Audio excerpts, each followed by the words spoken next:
On termine cette partie sur les ondes lumineuses par les sources de lumière et les détecteurs. Nous avons besoin des sources de lumière pour réaliser les phénomènes optiques et aussi nous avons besoin des détecteurs pour les observer. Le principe d'émission de la lumière est le suivant.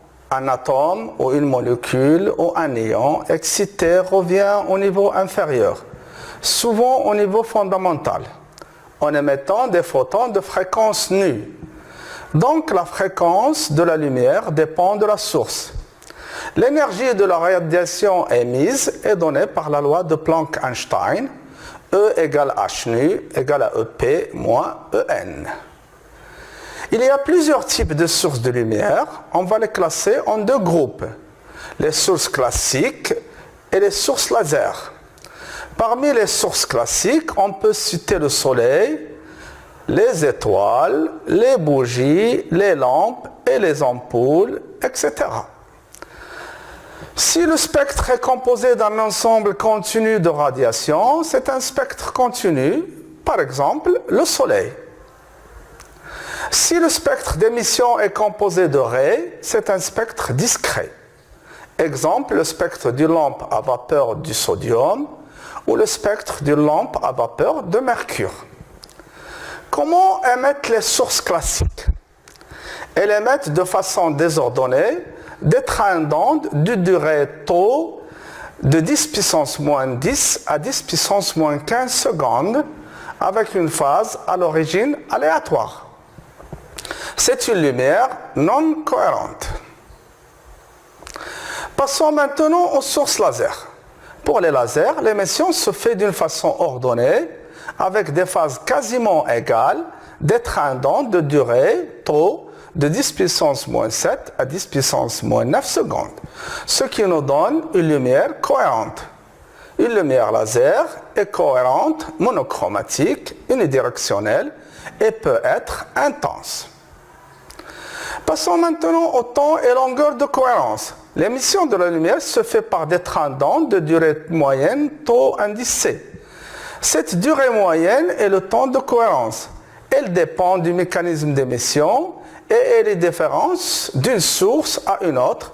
Par exemple, pour un laser hélium-néon, tau C est de l'ordre de 10 puissance moins 9 secondes, tandis que pour le Soleil, tau indicé est de l'ordre de 2 10 puissance moins 15 secondes.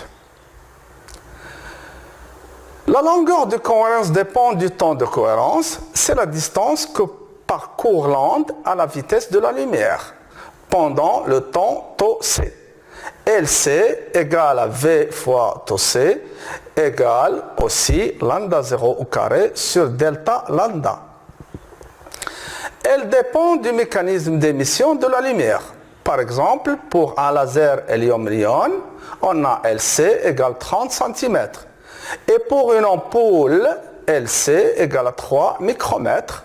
On voit la différence entre les sources classiques et les lasers. Puisque la longueur de cohérence dépend de la distribution spectrale en termes de delta lambda, LC égale lambda 0 au carré sur delta lambda, elle est d'autant meilleure si la distribution spectrale de la source se rapproche de la distribution de Dirac. Ici, on donne deux exemples.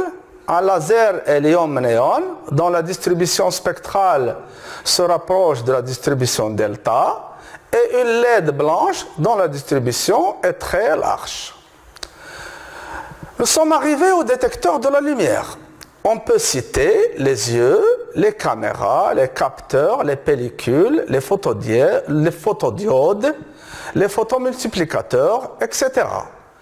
En général, ils sont sensibles au carré de l'amplitude du champ électrique et convertissent la lumière, c'est-à-dire les photons, en signal électrique, c'est-à-dire les électrons. Les détecteurs ont un temps de réponse, c'est le temps minimal qui doit séparer deux signaux afin qu'ils soient perçus individuellement par le détecteur. Le temps de réponse dépend de la nature du détecteur. Par exemple, pour l'œil, on a tau R de l'ordre de 0,1 seconde. Pour les détecteurs usuels, on a tau indice R est de l'ordre du microseconde.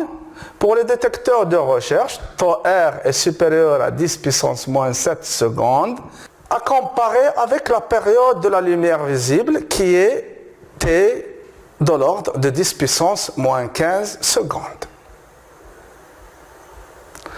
Un détecteur électromagnétique n'est pas sensible aux oscillations rapides de la lumière puisque taux R est inférieur à 10 puissance moins 15 secondes.